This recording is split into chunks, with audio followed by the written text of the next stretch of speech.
Muito boa tarde, dou as boas-vindas a todos. Vamos iniciar mais uma conversa com Serralves. Estas conversas têm lugar todos os dias, de segunda a sexta-feira, às 18 horas e versam sobre as diferentes áreas de atuação da Fundação de Serralves. Hoje temos connosco o João Teixeira Lopes e o Luís Fernandes, a quem dou as boas-vindas. A conversa de hoje focar-se-á numa questão que é uma questão de toda a atualidade. É um debate que tem por título Confinamentos, modos de usar, e no qual se pretende precisamente desconfinar o conceito de confinamento. E, portanto, num debate nos confins entre a sociologia e a psicologia social, vamos refletir acerca do conceito de confinamento, perspectivando para além da presente situação de pandemia que atualmente vivemos e olhando para ele como um instrumento para pensar os mecanismos de controle social, a segregação, a guetização, que de diferentes maneiras institucionais, societais, topográficas, simbólicas, estabelece todo um conjunto de fronteiras sociais. O João Teixeira Lopes é professor no Departamento de Sociologia da Faculdade de Letras da Universidade do Porto, presidente da Associação Portuguesa de Sociologia e coordenador do Instituto de Sociologia da Universidade do Porto. E dentre as últimas obras publicadas, destaca-se, por exemplo, o Século XX português, feita em colaboração com outros autores, o Fernando Rosas, Francisco Louçã e outros, as classes médias em Portugal, quem são e como vivem, as classes populares, os burgueses, caloiros e doutores, um estudo sociológico sobre a praxe académica em Portugal, também uma obra em colaboração. O Luís Fernandes é professor na Faculdade de Psicologia e Ciências de Educação da Universidade do Porto, dirigiu durante vários anos o Centro de Ciências do Comportamento Desviante. Em 1998 foi distinguido com o prémio Fernand Boulin da Associação Internacional de Criminologues de Langue Française e em 2014 com o prémio de Excelência Pedagógica da Universidade do Porto. É membro da Comissão de Ética da Ordem dos Psicólogos desde 2015, dedicou-se à caracterização do fenómeno da droga em contexto urbano. Em 1996 ajudaria a fundar o Observatório Permanente de Segurança, responsável pelos primeiros estudos sistemáticos sobre o sentimento de insegurança em Portugal. Publicou mais de 120 títulos entre revistas científicas nacionais, internacionais, capítulos em obras coletivas, livros, etc. Muito bem-vindos aos dois, muito obrigado por estarem aqui hoje connosco para esta conversa e para iniciar este desconfinamento conceptual, passo a palavra ao João Teixeira Lopes. Muito obrigado. Olá, boa tarde, muito obrigado pelas suas palavras, boa tarde a todas e todos.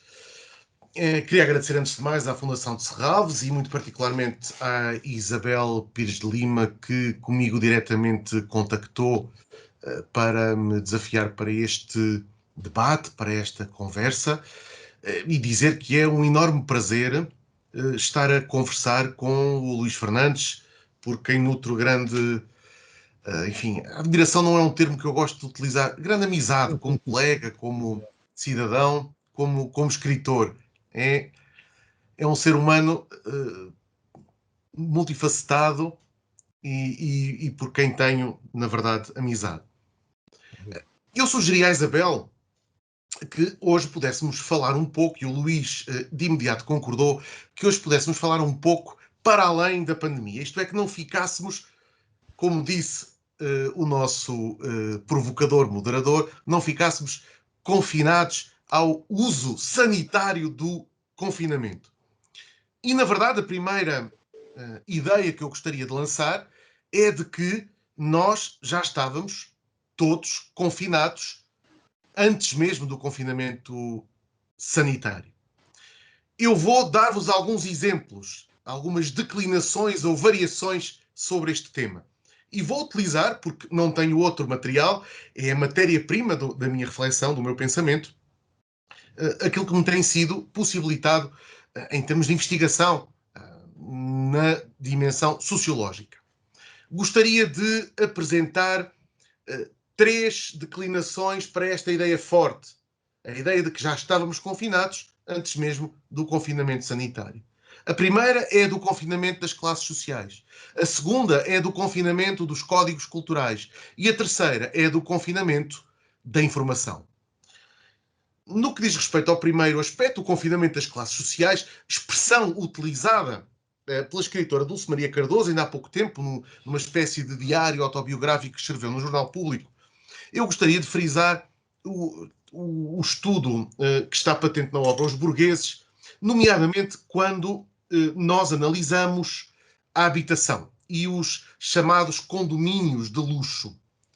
Não é um tema novo, mas na altura dedicamo-nos a fazer uma análise de conteúdo dos prospectos publicitários e, por conseguinte, perpassados pela linguagem do marketing, que faziam a propaganda comercial desses espaços, digamos, privilegiados. E um dos aspectos que mais salientamos foi precisamente a ênfase colocada em tais discursos na exclusividade. Uma boa maneira de vender espaços habitacionais luxuosos é dizer que eles são exclusivos, que têm uma vista exclusiva, que têm uma boa separação face ao exterior, que têm uma segurança geralmente ligada a dispositivos tecnológicos que é inquestionável, ou que têm até, como era o caso de um condomínio no Estoril, uma exclusiva ligação subterrânea aos serviços de um afamado hotel. Isto é, tal condomínio funcionava como uma espécie de bunker ajardinado que tinha um corredor de acesso absolutamente limitado aos condóminos e que ligava o dito condomínio aos serviços, ao spa, ao restaurante e a outros serviços de um hotel do Estoril. Portanto, a ênfase na exclusividade, nesse monopólio do usufruto, é a ideia de uma fronteira que separa e que protege.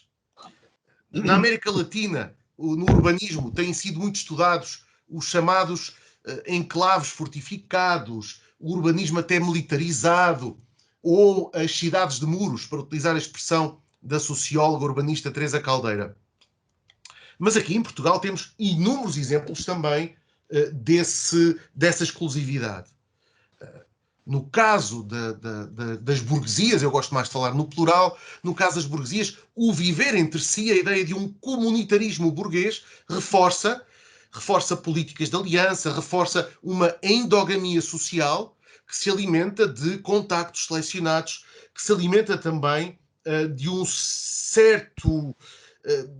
certa acumulação de capital social, de conviver com outros que são, na verdade, muito semelhantes. É o amor entre iguais, a homofilia, amar os que são já próximos.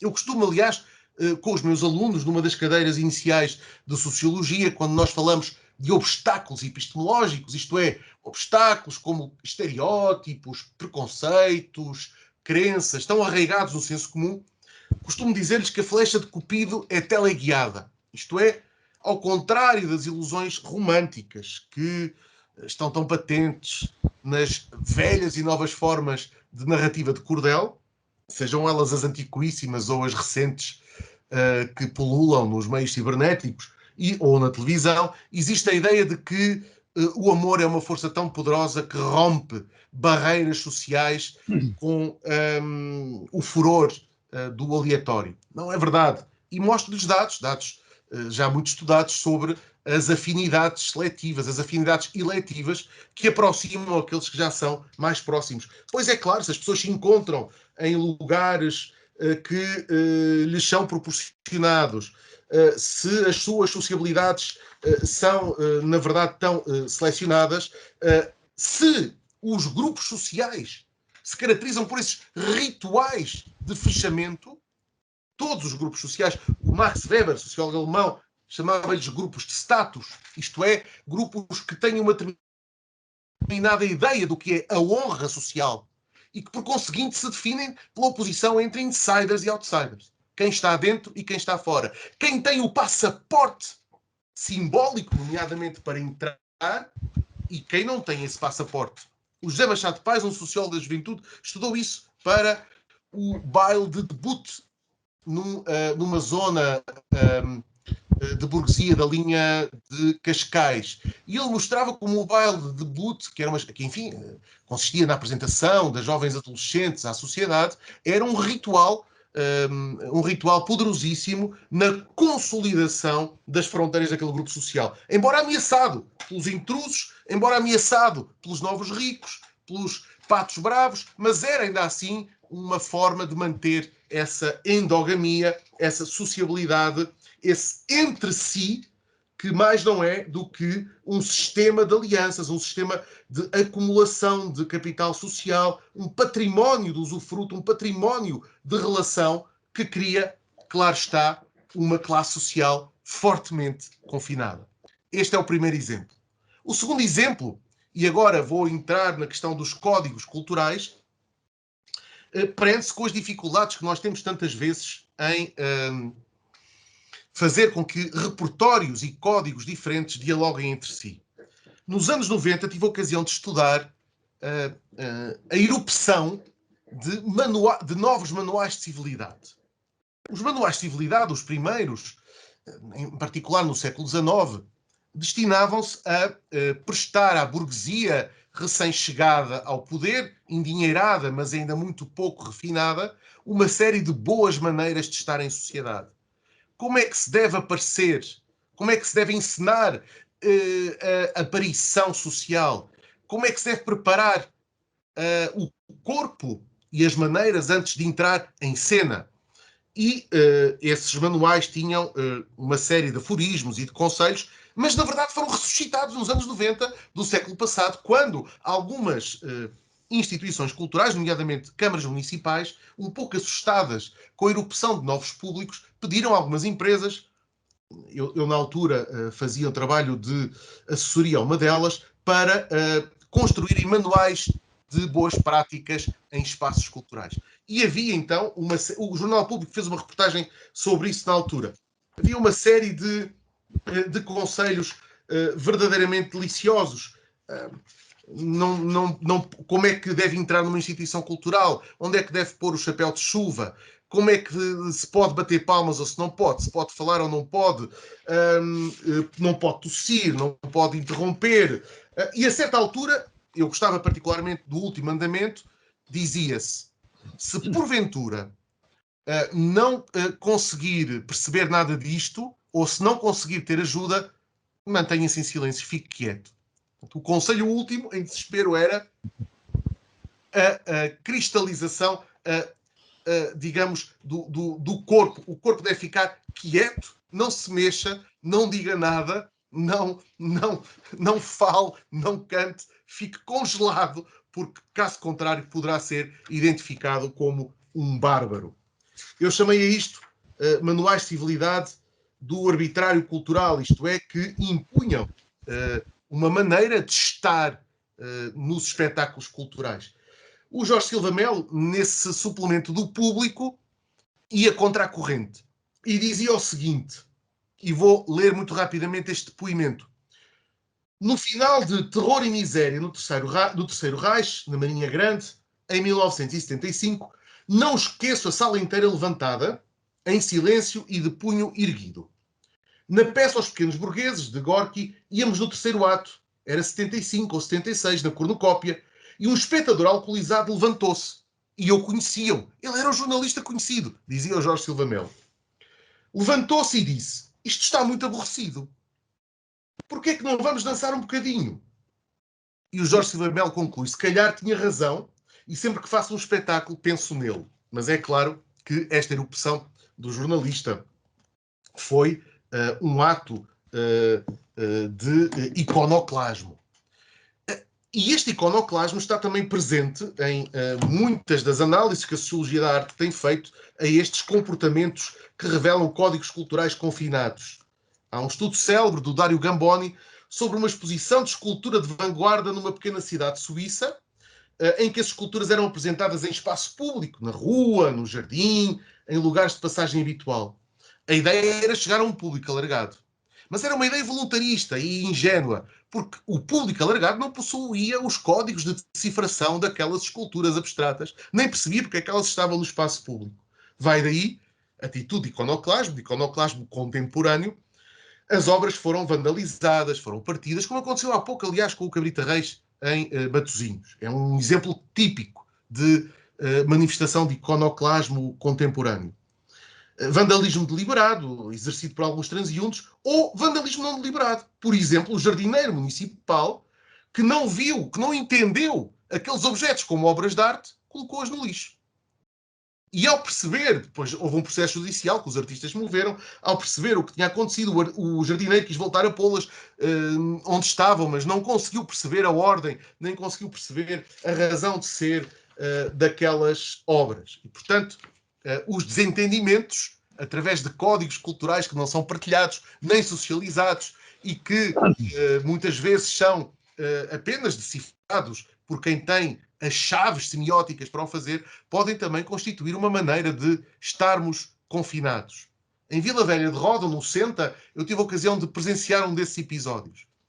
O Senta fazia residências artísticas, numa casa senhorial magnífica, muito bem equipada, com estúdios de som, luz, imagem, recebiam artistas que depois, em contradádiva, tinham que oferecer algo àquela comunidade do interior rural tão deprimido. Uma das artistas fotógrafas decidiu fazer fotografias sobre os velhos que habitavam aquelas aldeias já desertas, praticamente só os velhos lá vivem. Ora, um dia, esses velhos depararam-se com a exposição fotográfica. As fotografias foram colocadas como pequenos outdoors, como se fossem pequenos outdoors numa espécie de paus espetados numa colina. Os velhos iam para a farmácia ou para o pequeno mercado local, passaram nessa colina a pé e viram as suas fotografias. E ficaram horrorizados, porque entenderam aquilo como uma espécie de cemitério simbólico. Acharam que a artista queria dizer que eles deviam estar mortos. Eis mais uma vez um sinal de profundo desentendimento, quando os códigos não são socializados, partilhados, trabalhados como um compromisso. Finalmente, e para passar a palavra ao Luís Fernando, já estou a esticar-me, eu gostava de referir o confinamento informacional, isto é, a tendência que hoje todos temos em viver em bolhas sociocognitivas que desprezam a diferença, que desprezam a interação e que tentam evitar todo o tipo de dissonância cognitiva. Os neurocientistas dizem-nos isto, dizem-nos que o nosso cérebro quer o conforto das coisas conhecidas, quer a confirmação das primeiras impressões, quer que as emoções sejam gratificantes. Mas a tendência hoje para que as emoções se substituam ao atrito dos factos, a ideia de que há factos alternativos ou realidades alternativas, a ideia segundo a qual tudo se passa num silo informacional em que só cabe a informação que previamente é filtrada por esse silo, o chamado viés de confirmação. Só procuramos informação que tende a confirmar os nossos pontos de vista anteriores. E esta noção, que é uma espécie de corruptela das ideias pós-modernas de que todos os pontos de vista se equivalem, de que o meu par de botas é equivalente à obra completa do Shakespeare, ou de que o meu ponto de vista é tão válido como o ponto de vista de um cientista a propósito da Covid-19, esta ideia leva muitas vezes à destruição de qualquer possibilidade de entendimento, isto é, à destruição da própria ideia de esfera pública. A esfera pública como a possibilidade de nos encontrarmos com estranhos, de confrontarmos argumentos, de fazermos com que esses argumentos circulem, sejam debatidos, contrariados, esgrimidos, e que no final, provisoriamente, se escolha aquilo que se pensa ser o melhor argumento. A dissolução dessa possibilidade parece-me a mim ser uma das formas mais graves de confinamento. E creiam que essa tribalização vai perdurar muito para além da pandemia. Se já estávamos antes confinados, corremos o risco de continuar confinados mesmo quando o confinamento acabar. Passo ao Luís Fernandes.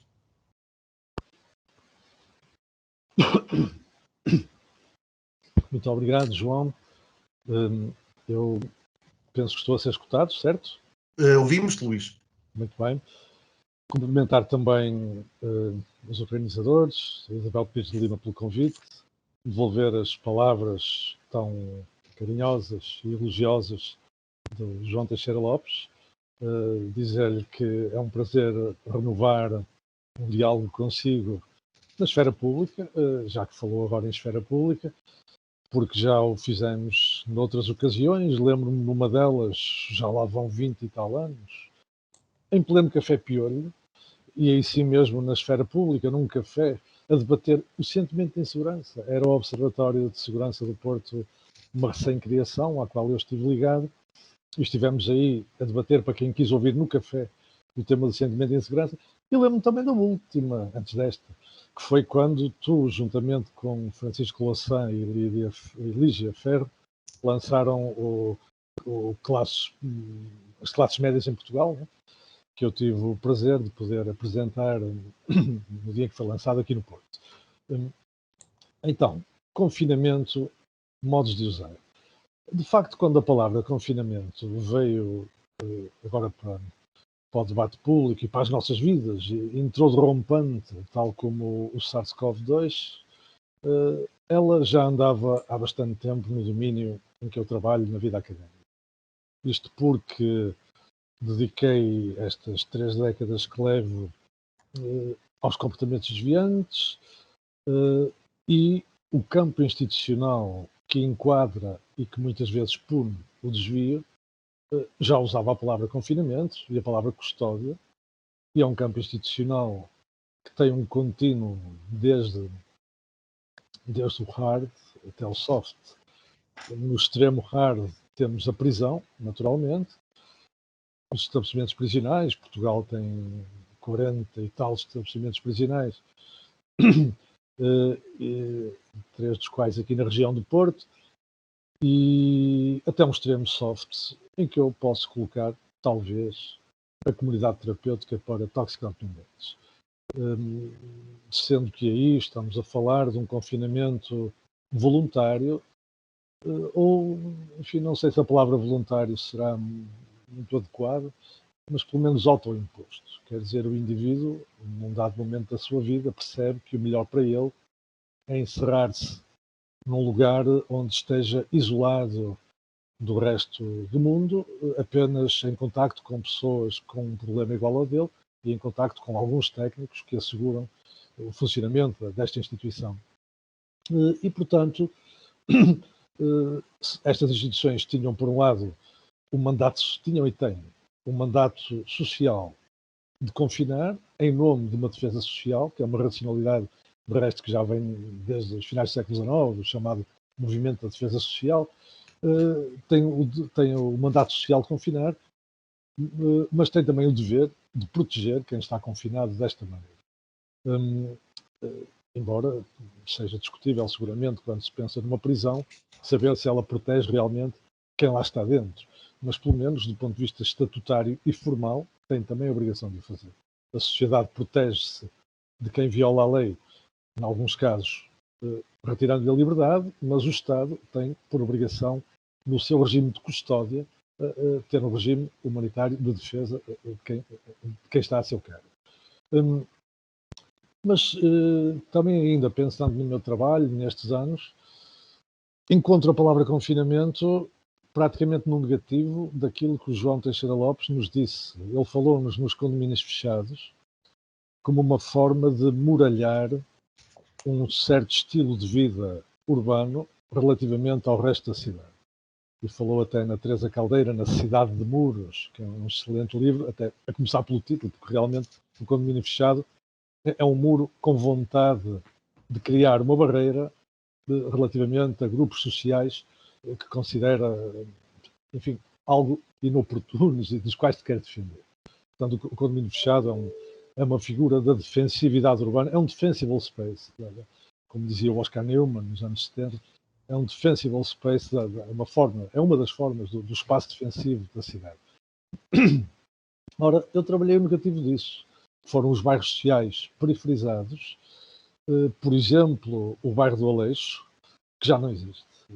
A última torre foi demolida em 2019, a primeira foi demolida em 2011.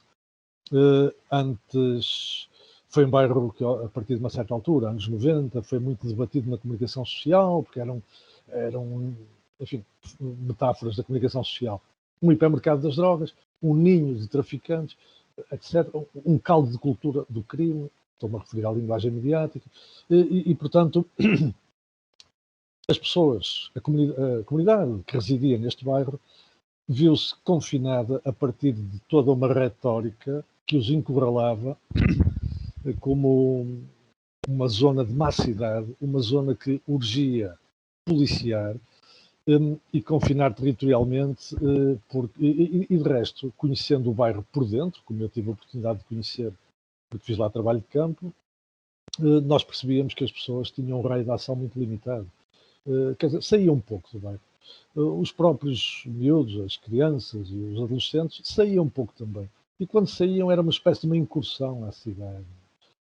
Era uma incursão a um território que lhes era pouco familiar, que era o lado de fora do bairro. De resto, lembro-me bem da primeira vez que entrei no bairro do Aleixo, ainda não sabia que um dia ia estudar estes assuntos, ainda tinha carta de condução há pouco tempo, e enganei-me no percurso e de repente vi-me no meio de um lugar estranho, que tinha 5 torres muito altas, e uma série de gente na rua, aparentemente a não fazer nada, e a olhar para mim, enfim, de um modo insistente. E eu pensei, que sítio curioso, vivo há tantos anos no Porto e nunca tinha visto isto. Eu tinha 19 anos na altura e ainda estava nas minhas primeiras voltas de automóvel sozinho, por isso certamente é que me enganei no percurso. Talvez não seja estranho ao facto, também ainda não havia GPS na altura, pronto. Bom, mas isto para dizer o quê? Um território estranho, de repente ali, de uma gente que estava, de facto, vinho a saber posteriormente com os meus trabalhos, estava confinada. Muito a partir da etiqueta, quer dizer, quase com medo de sair dali, com medo do modo como a cidade olharia para eles. Aliás, Vive Barrel, um historiador francês, dizia que a marginalidade é o modo como os outros olham para alguém que acham que é marginal. Ela começa por ser um modo de olhar. Nós somos colocados numa posição marginal a partir do olhar do outro. Não é? E, bom, isto a propósito de dizer então que também o confinamento aqui na figura do bairro social periferizado, estigmatizado, segregado, tem estado presente na nossa vida coletiva. Foi uma realidade que eu estudei muito ao longo da minha vida académica e, de algum modo, no negativo, digo, dos condomínios de que aqui nos deu notícia o João, porque do outro lado da cidade, do ponto de vista dos grupos de status que o habitam.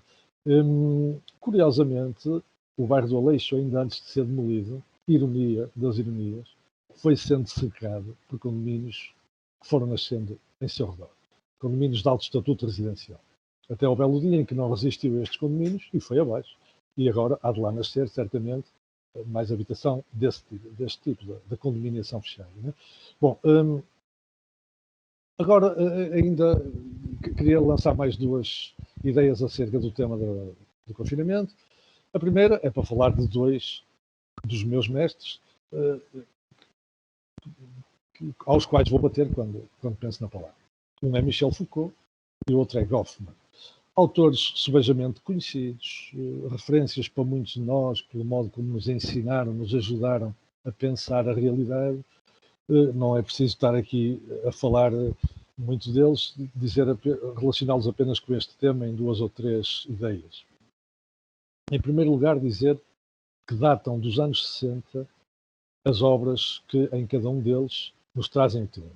No caso de Michel Foucault, 1969, A História da Loucura, quando ele nos mostra, enfim, quando ele nos diz que, quando nos recua a Paris de meados do século XVII, e em concreto ao ano de 1654, que é o ano em que o poder régio decide assinalar um estabelecimento como o lugar onde iriam ser colocados todos os marginais que pululavam pela cidade e que estavam a obstaculizar à livre vida da cidade, nomeadamente à circulação da mercadoria. Estávamos no início da sociedade da mercadoria, da sociedade burguesa, e portanto a rua tinha que estar limpa.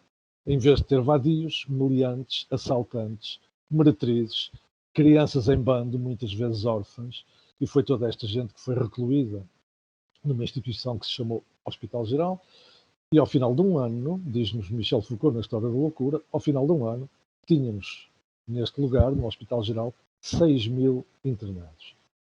numa Paris que tinha muito menos gente do que tem hoje, imaginam o que é o que foi a escala deste grande enclausuramento, assim chamou Foucault, deste grande enclausuramento. E é a partir do Hospital Geral e do grande enclausuramento que nos séculos seguintes se vão diferenciar as principais instituições de confinamento e de custódia que temos até hoje.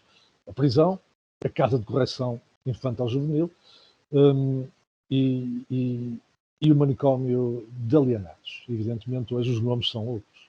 Hoje são os centros educativos para menores infratores, hoje são os hospitais de saúde mental, os hospitais psiquiátricos, seja como for, esta área que começou por ser asilar tem esta, radica historicamente justamente em atos de exclusão deliberadamente instigados pelo poder para controlarmos as castas de marginais e de figuras da perigosidade, como era um certo tipo de indivíduos acometidos de loucura. Mas há uma segunda acessão em que Foucault pega na questão do confinamento a propósito justamente das epidemias. E aqui não é no sentido metafórico, é no sentido real. No modo como a lepra dá origem a um regime de erradicação dos indivíduos afetados, um regime de ostracização que visava, enfim, que não os matava, mas que ao excluí-los e ao impedi-los da cidade, os votava a um abandono que redundava na morte. Ao ponto de que, quando o gafado, o indivíduo cometido por lepra, era colocado no exterior da cidade, os seus bens já podiam ser herdados, isto é, a sua morte já estava declarada oficialmente, digamos assim. Ora, este regime de exclusão bárbaro, que esteve presente na lepra, já não esteve presente na peste, uns séculos mais tarde. E diz-nos Foucault, é com a peste que nós inauguramos um outro regime, para tratar de indivíduos com perigosidade sanitária, que é o regime de vigilância. E a vigilância começa por ser o confinamento nas ruas onde se verificavam os focos de peste.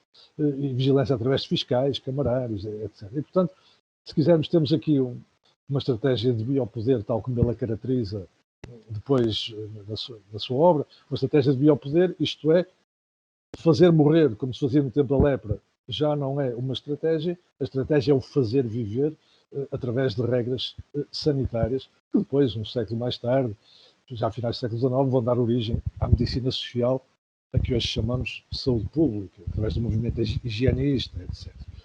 Enfim, temos a grande figura de Ricardo Jorge, que tem sido tão falada nestes dias, justamente como o grande espírito esclarecido, de finais do século XIX e até cerca de 1920, o grande espírito esclarecido justamente deste higienismo social. Um terceiro, e agora para finalizar aqui também a minha intervenção, uma terceira acessão da palavra confinamento. E curiosamente, sem saber o que o João ia dizer, faz um movimento semelhante, porque ele falou, lançaste aí a ideia das bolhas com as quais comunicamos na internet, por exemplo, em que fazemos, portanto, falaste num confinamento informativo ou informacional também, e eu iria dizer uma coisa relativamente semelhante, mas situada no sistema da ciência e na comunidade académica. Isto é, pensando na comunicação em ciência, a ciência deve comunicar para fora de si própria, porque ela é feita para a sociedade, é feita para os outros, inclusivamente é paga pela sociedade também, e portanto temos o dever de devolução do conhecimento científico. Acontece que, fruto de uma série de transformações ocorridas nas instituições académicas ao nível, não é português, é ao nível internacional, e ocorridas no sistema da ciência em geral, acontece que temos-nos vindo a resumir cada vez mais a um tipo de comunicação em ciência, que é o artigo científico em revista de especialidade. Na gíria, o chamado paper. E o paper praticamente colonizou os modos de comunicar em ciência. Hoje quase só se escrevem papers. Qual é a consequência negativa disto? Claro que tem consequências positivas, porque os especialistas têm que se informar uns aos outros. Agora, a Covid tem mostrado a importância dos circuitos especializados de conhecimento, mas tem também mostrado a importância de eles poderem chegar aos decisores políticos sob a forma de uma linguagem que possa ser descodificada. E, portanto, a ciência tem que se abrir. E a comunicação em ciência não devia estar tão remetida ao paper. Nós sabemos que ela, e portanto está confinada. Eu diria que hoje estamos confinados. E desconfinar é sempre produzir liberdade. E o que é que seria aqui a liberdade?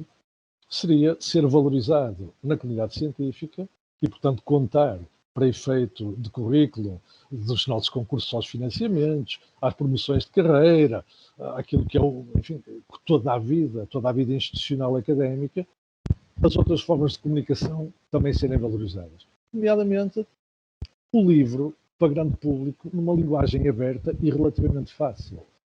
Eu, por exemplo, acabei agora de fazer um desses exercícios, passo a publicidade, tenho há cerca de um mês, um novo livro meu, que se chama As Lentas Lições do Corpo, e em que justamente eu pego nas relações entre o corpo, a corporalidade e a mente, entre o somático e o psicológico, e procuro equacioná-las, por um lado a partir do discurso científico, mas depois abrindo-as a outras linguagens, por exemplo, até a uma narrativa biográfica. Falo de mim próprio, no modo como me entendo, para exemplificar relações mente-corpo. Falo da minha trajetória ou da trajetória da minha comunidade onde eu me inscrevo e, portanto, convergir um conhecimento biográfico com um conhecimento mais stricto sensu científico, digamos assim. Portanto, abrir a novas modalidades narrativas, fazendo assim poder chegar ao grande público. Isto seria desconfinar, então, em ciência, e desconfinar, repito, é sempre produzir liberdade. E como nós estamos à espera de agora poder desconfinar, para voltarmos a sentir um bocadinho mais livres, de facto. Não é? E com isto passo a palavra. Muito obrigado, Luís. Eu não sei se o António Preto me permite continuar o diálogo com o Luís.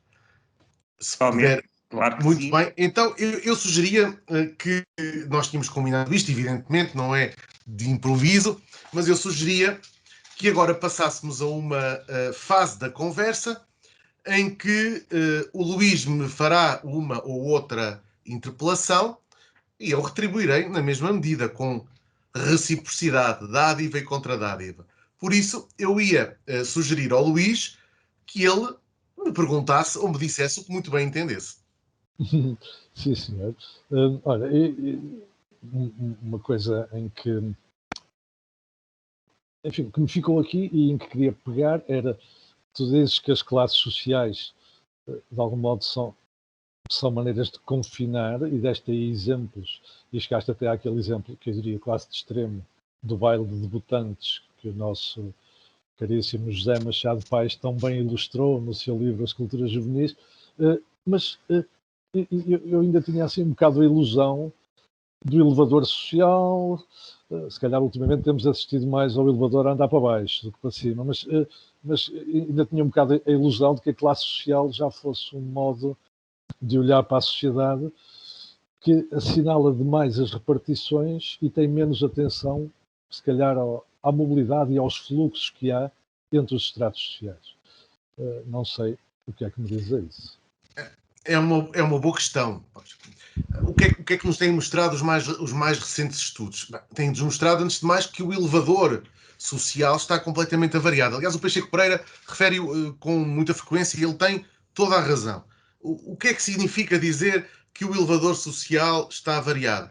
Significa, por exemplo, que a ideia de um progresso linear, a ideia de que há um devir que de alguma forma é redentor e que a geração dos nossos filhos viverá melhor do que a nossa, era de alguma maneira o pressuposto,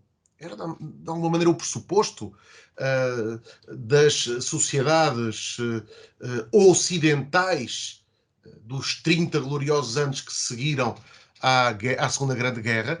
Esse pressuposto está posto em causa e, por isso, a vulnerabilidade, a insegurança, a precariedade, a incerteza e o risco são hoje consubstanciais às fronteiras sociais. E é precisamente por isso porque o elevador social está quebrado, porque se acentuam as formas de reprodução social. Muitas vezes, atenção, convém dizer isto, nós temos a ideia de que a sociedade se move, de que há movimento. Temos a ideia, por exemplo, de que, o que é verdade, o acesso ao ensino superior se democratizou. Ainda há pouco, ao preparar-me para esta conversa, revisava esses livros. Na década de 60 do século passado, as probabilidades de um filho de operário, de um filho de camponês entrar no ensino superior eram centenas de vezes inferiores às oportunidades, ou probabilidades, melhor dizendo, de um filho de médico ou de um profissional liberal. Reduziu-se no nosso século XXI para 3. Centenas para 3. Isso é um movimento indiscutível. Mas não nos esqueçamos que há um movimento estrutural de toda a sociedade, mas muitas vezes as distâncias relativas entre as classes sociais mantêm-se. E é o que tem acontecido. As distâncias têm-se mantido, apesar de haver movimento. O que faz lembrar o Giuseppe Tomasi de Lampedusa, no Gato do Gato Pardo. É preciso que alguma coisa se modifique para que tudo fique na mesma. A célebre inflação dos diplomas. É verdade que hoje o acesso ao diploma é mais fácil, mas é verdade também que eles estão mais desvalorizados, que se convertem pior em capital económico. E isso faz com que a reprodução social seja tão efetiva. Por isso, mas dizia eu, a questão da vulnerabilidade, a questão da fragilidade, é também um indicador de como os tais confinamentos sociocognitivos, de como os tais confinamentos socioculturais tendem a acentuar-se. Porque perante a vulnerabilidade e a fragilidade há uma tendência que vai buscar também às nossas bases neurológicas de fechamento, a falsa ilusão da segurança, a mesmidade, não é? A confirmação de nós pela mesmidade. Só para terminar, gostava de referir um livro fantástico da Arlie Rothschild, eu estou aqui a olhar, Arlie Russell Rothschild, e que se chama... Eu posso só ir buscar o livro já, para mostrar. Já que temos esta liberdade de o fazer, o livro é este. Desculpem lá. Strangers in Their Homeland. Estrangeiros da sua própria terra. É um livro de uma socióloga americana sobre os apoiantes do Tea Party. O movimento ultraconservador que revolucionou o Partido Republicano e que preparou o caminho a Donald Trump. Ela conversa com eles, vai viver com eles, sendo ela uma liberal de esquerda, como não se cansa de dizer, mas o trabalho etnográfico é isso mesmo, é um trabalho de imersão no terreno e nas populações, e vai chegar à conclusão de que as múltiplas entrevistas que lhes faz, as conversas que tem com eles, se podem, de alguma maneira, reduzir a uma história arquétipo. E a história é mais ou menos esta. Há uma montanha para a qual todos nós caminhamos. A montanha, no cimo da montanha, há o idealizado sonho americano. Estamos todos a caminhar para ela, com esforço, com mérito ou com talento, e vamos conseguindo progredir. Mas, nos últimos tempos, o caminho tem sido obstaculizado por quem? Pelas mulheres escolarizadas, pelos negros que recebem apoios sociais da ação afirmativa e do Estado social, pelos estrangeiros, pelos urbanos de classe média. Este é o arquétipo da história, da narrativa. O sonho americano, a ascensão lenta, mas certa, ao longo da montanha, é hoje alvo de curto-circuito, porque outros se colocam à nossa frente, e esses outros são, na maior parte dos casos, as mulheres, os urbanos, os negros, os estrangeiros, que recebem apoio do Estado. Portanto, este é o arquétipo. E este é um arquétipo que vai beber sempre quando há vulnerabilidade e quando o tal elevador social está variado. Por isso, eu diria que a quebra do elevador social e a fragilidade que se sente a partir daí, fragilidade e a desilusão, é mais um sinal de como as falsas respostas de segurança podem ser hoje tão carinhadas por tanta gente. Uhum. E agora vou ripostar. Vou ripostar e vou perguntar-te o seguinte. Tu falaste muito do confinamento como poder. O poder de confinar. É algo extremamente desigual. É, de alguma maneira, um capital apropriado desigualmente. Um jogo soma zero. O que é que tu achas, Luís, que era possível fazer em termos de políticas públicas para desconfinarmos? Neste sentido que tu lhe deste. Para desconfinarmos neste sentido Exatamente, para criar os tais espaços de liberdade. Das instituições totais de que falou Goffman. Exatamente. Olha, essa relativamente à forma mais cristalizada do confinamento, que é a prisão, é um debate antigo. É um debate que, olha, por exemplo, Foucault, vou novamente a este mestre, Foucault morre em 83 e pouco tempo antes de morrer ele falava que se a sociedade continuasse a evoluir nos mecanismos de sociedade disciplinar que ele bem identificou no seu trabalho, o controle tornar-se-ia tão diluído, tão soft, poderíamos qualquer dia abdicar das prisões. Portanto, o fim das prisões. Foucault enganou-se em poucas coisas, mas nesta enganou-se redondamente. Não é? Nesta enganou-se redondamente. Aliás, Loïc Wacquin, que vai estudar o tema prisão muito a fundo, no livro dele, no Prisões da Miséria, que é um livro que a tradução portuguesa é de 2000, ele compara as taxas de encarceramento nos Estados Unidos entre o início dos anos 70 e os 2000, ou seja, ali um segmento temporal de 30 anos, e mostra como elas multiplicaram praticamente por 6 nos Estados Unidos, ao ponto de que se tornou o país democrático que mais encarcerava no mundo. E, aliás, continua hoje com esta posição no ranking. E depois vemos este movimento de aumento do cárcere também, por exemplo, no Brasil, é hoje o 4º país que mais prende no mundo. Na Europa o movimento não foi tão visível, mesmo assim as taxas de encarceramento aumentaram. Eu fiz esse estudo para Portugal, comparando meados dos anos 80 com 2002, portanto é um segmento temporal de quase 30 anos, e no nosso caso a prisão multiplicou por 2,5 a taxa de encarceramento. Em 2002 tínhamos cerca de 14 mil reclusos. E daí para cá não aumentou porque uma das razões pelas quais não aumentou prende-se com a descriminalização das drogas, porque sabemos bem como uma parte importante dos encarcerados eram ou consumidores ou indivíduos que vendiam drogas, ou então o chamado crime conexo, não é? E estes números diminuíram bastante. Temos hoje outra clientela prisional, digamos assim, por exemplo, nos agressores domésticos, na violência, na relação de intimidade, etc. Mesmo assim, não tanta como parece que os números deveriam apontar que deveria haver. Isto é, não só a prisão não está a caminho de se tornar uma instituição mais aberta, com mais penas alternativas, por exemplo, com mais justiça restaurativa. Pelo contrário, o que tem mostrado nos últimos anos, dos anos 80 para cá, é que ela tem incrementado o seu papel. Por exemplo, Loïc Wacquin mostra muito bem as razões disto acontecer, ligas a coisas que já disseste aqui, como o aumento da incerteza, da insegurança, o modo como vemos no outro, com o grande, o estranho, o alien, o diferente, uma ameaça, e como tendemos a criminalizar rapidamente a ameaça, não é?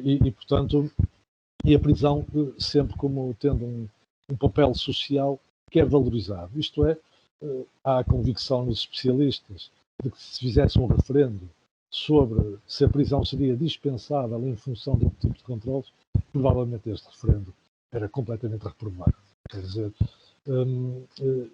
há quem chame isto o populismo penal, não é? Quer dizer, o discurso populista também se aplica ao lado penal e o populismo penal está muito presente e nós temos a ideia, enfim, que não é suportada empiricamente, de que quanto mais gente for presa ou quanto mais longas forem as penas, mais exemplar é o castigo e mais controlamos o crime. Isto não é evidenciável empiricamente, não é nos países com penas mais longas que há menos crime. Aliás, Portugal, a esse respeito, não é um país com um código penal muito pesado. A nossa pena mais longa, que não é aplicada assim tantas vezes, é de 25 anos. E, no entanto, somos os países com uma taxa de criminalidade, do ponto de vista internacional, até mais baixa. Não é? Portanto, não há essa correlação. Curiosamente, Beccaria, considerado o fundador do direito penal moderno, numa obra já do século XVII, dos delitos e das penas. Vejam lá, no século XVII, ele já o disse que o que fazia de uma pena eficaz não era o seu comprimento ou a sua severidade, mas sim o ser conecta ao crime. Isto é, não haver uma grande decalagem entre o cometimento do ato ilícito e a sua punição. Quando a decalagem aumenta, cria-se a sensação de impunidade e isso sim pode ser um fator que incrementa o crime. E aqui íamos logo bater à questão da lentidão da justiça, porque na realidade sabemos bem como ela é vagarosa e como é que isto tem um efeito negativo sobre a eficácia do punir. Mas, João, respondendo à tua pergunta, a sociedade, o movimento que o planeta tem tido, ou que as nossas sociedades têm tido, em direção a uma sociedade mais globalizada, a sociedade mais globalizada, em vez de ser mais ecuménica, no sentido laico do termo, é mais desconfiada. Porque temos o outro, o estranho, o alien, mais presente, desde logo simbolicamente, porque hoje estamos à distância de um clique de computador de qualquer lado do mundo, e porque também temos tido fluxos para a Europa muito importantes de refugiados e deslocados, e eles são apropriados por certas retóricas políticas de determinada maneira, para tirar determinadas vantagens políticas. Isto tem criado uma desconfiança sistemática na figura do outro. Nós vimos bem, por exemplo, nas últimas eleições presidenciais em Portugal, como é que uma atitude negativa face às comunidades ciganas rendeu uma atitude negativa da comunidade maioritária, rendeu votos a uma determinada força política, não é?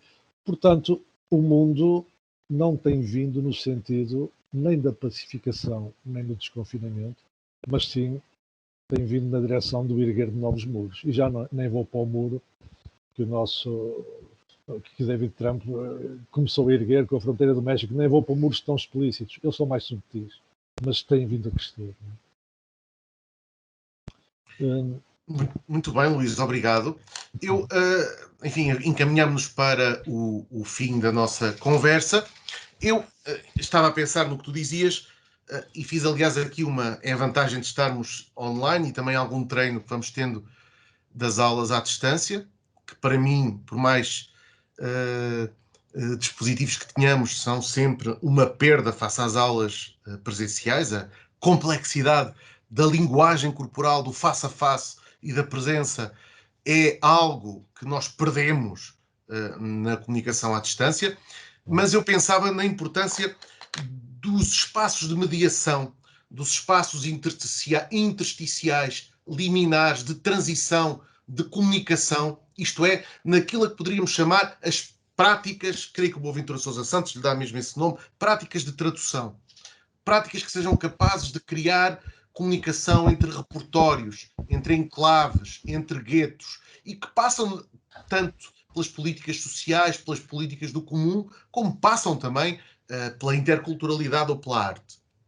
E eu gostava de te ler, Luís, a ti e, obviamente, a todas e todos que connosco estão, o poema tão conhecido do poeta brasileiro Ferreira Goulart, Prémio Camões, e que é cantado pelo Ivan Lins, creio eu, e que se chama Traduzir-se. E diz ele: uma parte de mim é todo o mundo, outra parte é ninguém, fundo sem fundo. Uma parte de mim é multidão, outra parte estranheza e solidão. Uma parte de mim pesa, pondera, outra parte delira.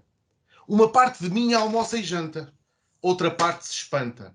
Uma parte de mim é permanente, outra parte se sabe de repente.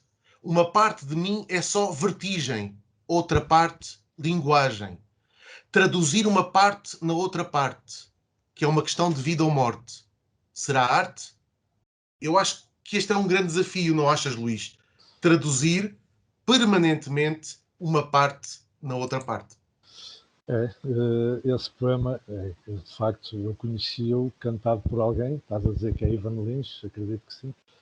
Esse poema é extraordinário e agora, se calhar, fez-me sair o meu lado de psicólogo que se calhar não se notou muito no discurso. que eu quando E já agora o teu lado poeta e o teu lado escritor, não é? Olha, também, já agora. É que eu quando estou a dialogar com sociólogos, como é o caso, fico quase que absorvido nas análises mais do vosso lado, e esqueço-me que sou psicólogo. Mas agora de Isto é, repente... o sociólogo puxa pelo que há de melhor em ti. Estou a brincar. Pois é, claro. Mas, e qual é o meu lado psicólogo que entra agora aí no poema do Ferreira Goulart? É que eu tenho, à medida que vou ficando mais velho, portanto conheço mais gente e vou somando as experiências do conhecer o outro, eu tenho cada vez mais a convicção de que cada um de nós é vários, não é? O que não tem mal nenhum, pelo contrário, isso é rico. O único problema é quando perdemos o senso de unidade desses vários, e isso pode acontecer na dissociação psicótica e ficarmos com doença mental, como acontece, por exemplo, na esquizofrenia ou em qualquer patologia que viva do delírio, digamos assim, ou da alucinação. Mas quando essa dissociação não existe, o darmos conta de que somos vários, como esse poema do Ferreira Goulart tão bem ilustra, é de uma grande riqueza. E até em relação à relação com o outro. Porque se eu for vários, e se tiver consciência dos meus vários, eu tenho mais possibilidade de me relacionar com a diferença do outro. Porque eu não preciso que o outro seja parecido comigo. Posso também tentar perceber os vários que há nele, e algum desses vários há de casar bem com um dos meus vários. E, portanto, isto tem potencialidades para a interação com o outro. E provavelmente, e agora falei como psicólogo, agora vou falar também, falaste aí no escritor, também como poeta, já agora. Acho que, por muito que nós na ciência nos esforcemos por escrever textos densos e textos que comuniquem o que é a realidade social aos outros, nós, por força do que é a linguagem científica, que é mais balizada, é mais padronizada, é mais vigiada, até pelo discurso interpares, não é? Cada vez que publicamos um paper ele vai à revisão, essas coisas todas. Ora, e se calhar por isso nós não chegamos tão longe como chegam os ficcionistas e os poetas quando se trata de falar do que é este lado profundo do ser humano, seja dos seus interiores, dos seus vários que há em cada um, seja da relação social, na chamada literatura de cariz mais social, etc. Realmente estas narrativas podem ir muito ao fundo do que é o humano. E eu tenho o privilégio, neste momento, juntamente com um colega, que é o Rui Alves, de lecionarmos uma disciplina na licenciatura de Psicologia, da UP, que se chama Escrita e Ciência Psicológica, em que justamente aos estudantes do primeiro ano queremos trazer também a narrativa ficcional como modo de chegar ao outro e, portanto, trazer os nossos escritores e pôr o diálogo e pôr a narrativa ficcional em diálogo com a narrativa do paper psicológico, de modo a extrairmos, quer dizer, de uma maneira mais rica o que é o humano. Chegando lá através também da ficção. E já agora, pelo menos parece-me um desígnio importante desta disciplina, é poder pôr os nossos jovens com 19, 18, 19, 20 anos, na idade em que entram para a universidade, em contacto com os nossos escritores das novas gerações. Tu hoje falaste aí logo ao início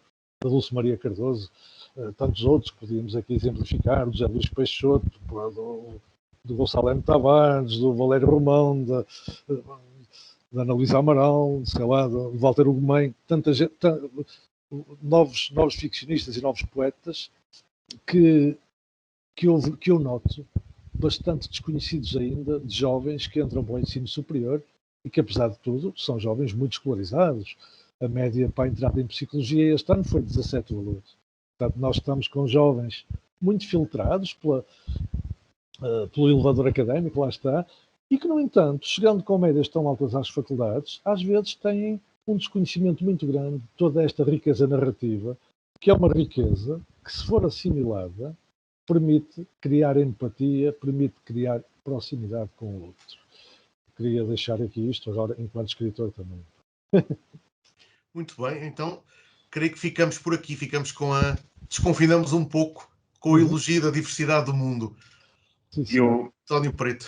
Eu agradeço a ambos, João Teixeira Lopes e Luís Fernandes, por esta magnífica incursão através destes múltiplos entendimentos acerca desta questão do confinamento e do fechar o entendimento sobre o mundo. De facto, a Universidade, na sua vocação universalista, tem essa capacidade de desconfinar, desde logo, áreas disciplinares, abordagens científicas e especialidades, como aqui se viu, e, de facto, é no cruzamento, no espaço intersticial, na abertura, no intervalo, que podemos encontrar, de facto, mecanismos para superar uma espécie de confinamento bipolar entre a mesmificação do mesmo, que é muito confortável, não é? E igualmente confortável outrificação do outro, com tudo o que isto tem de político e com tudo o que nisto põe em causa, de facto, a humanidade, versus uma outra questão de que se falou tangencialmente aqui hoje, que é talvez uma das grandes questões da contemporaneidade, o ego, não é? Que precisamente todo este confinamento veio de alguma forma sublinhar e acentuar. Muitíssimo obrigado a ambos por este magnífico fim de tarde e por esta reflexão que partilharam connosco.